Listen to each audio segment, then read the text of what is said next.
Spirometry নাম শুনে থাকবেন। স্পাইরোমেট্রিটা কি? স্পাইরোমেট্রি কি অ্যাজমার জন্য জরুরি?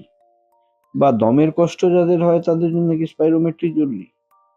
স্পাইরোমেট্রি বা লাং ফাংশন টেস্ট বা পালমোনারি ফাংশন টেস্ট, এই তিনটে ভিন্ন ভিন্ন নাম দিয়ে জানা হয়। আজকে এটা নিয়ে আমরা আলোচনা করব। নমস্কার, আমি doctor Naren Pandey, allergy asthma centre কলকাতার চ্যানেলে আপনাদের স্বাগত করি। নতুন দর্শক যারা এসেছেন ওনাদের অভিনন্দন জানিয়ে লাইক, সাবস্ক্রাইব, কমেন্ট, শেয়ার করার অনুরোধ করব। পূর্ণ দর্শক যারা লাইক, সাবস্ক্রাইব, কমেন্ট, শেয়ার করছেন ওনাদের অনেক অনেক ধন্যবাদ। আমরা অ্যালার্জি অ্যাজমা সেন্টার কলকাতায় শিয়ালদা স্টেশনের পাশে 5 মিনিট হাঁটা পথ মৌলালী মাজার। মৌলালী মাজারের বাঁদিকে গা দিয়ে বাঁদিকে প্রবেশ করে একটা বাড়ি ছেড়ে দ্বিতীয় বাড়িতে অবস্থিত, বা বলতে পারেন মৌলালী মাজার এবং ইন্টালি সিনেমা হলের মাঝখানের বাড়িতে অবস্থিত। আমরা সোমবার থেকে শনিবার পর্যন্ত কাজ করি 11টা থেকে রাত 8টা পর্যন্ত। আমাদের এখানে পরিষেবা নেওয়ার জন্য আগাম 500 টাকা নন রিফান্ডেবল পাঠাতে হয়, যেটার জন্য নিচে দেওয়া নাম্বার 7278034776 আপনারা যোগাযোগ করে নিতে পারেন। মূল বিষয়ে চলে আসি। এই স্পাইরোমেট্রি যেটা আমরা কথা বলছিলাম, স্পাইরোমেট্রি বা লাং ফাংশন টেস্ট বা পালমোনারি ফাংশন টেস্ট সবই একই।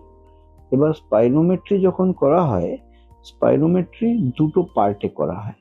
একটা নর্মালি স্পাইরোমেট্রি করা হলো। নর্মাল যদি থাকে আপনার লাং ফাংশন মেজার করার জন্য স্পাইরোমেট্রি প্রযোজ্য। লাং ফাংশন যদি নর্মাল থাকে তাহলে হয়ে গেল, নর্মাল আছে। যদি লাং ফাংশনের লুপে যদি অ্যাবনর্মালিটি পাওয়া যায় তাহলে আমরা বলি রিভার্সিবিলিটি টেস্ট করতে। রিভার্সিবিলিটি টেস্টটা কি? বা broncho test, spirometry with bronchodilator. একবার নর্মাল করা হবে আর একবার ব্রঙ্কোডাইলেটর কোনো ইনহেলার দিয়ে, ছপ অফ ইনহেলার দিয়ে 15 মিনিট ওয়েট করে তারপরে আবার লাংকে রিঅ্যাসেস করা হবে। কেন করা হবে? করার পেছনে কারণ হচ্ছে যে নর্মালি আমার লাং কি ফাংশন করছে, তাতে কি কি ঘাটতি দিচ্ছে, প্লাস ইনহেলার দেওয়ার পরে, ব্রঙ্কোডাইলেটর দেওয়ার পরে লাং কি নর্মাল পর্যায়ে ফিরে আসছে, বা যেরকম রুগ্ন অবস্থা দেখাচ্ছে তার থেকে কি বেটার হয়েছে, ইমপ্রুভমেন্ট হয়েছে।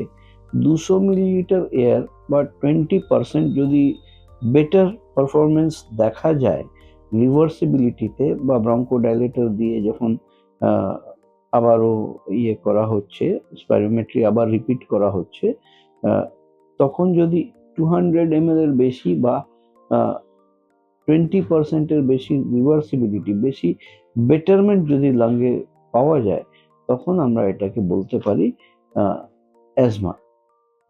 Because asthma is a reversible disorder.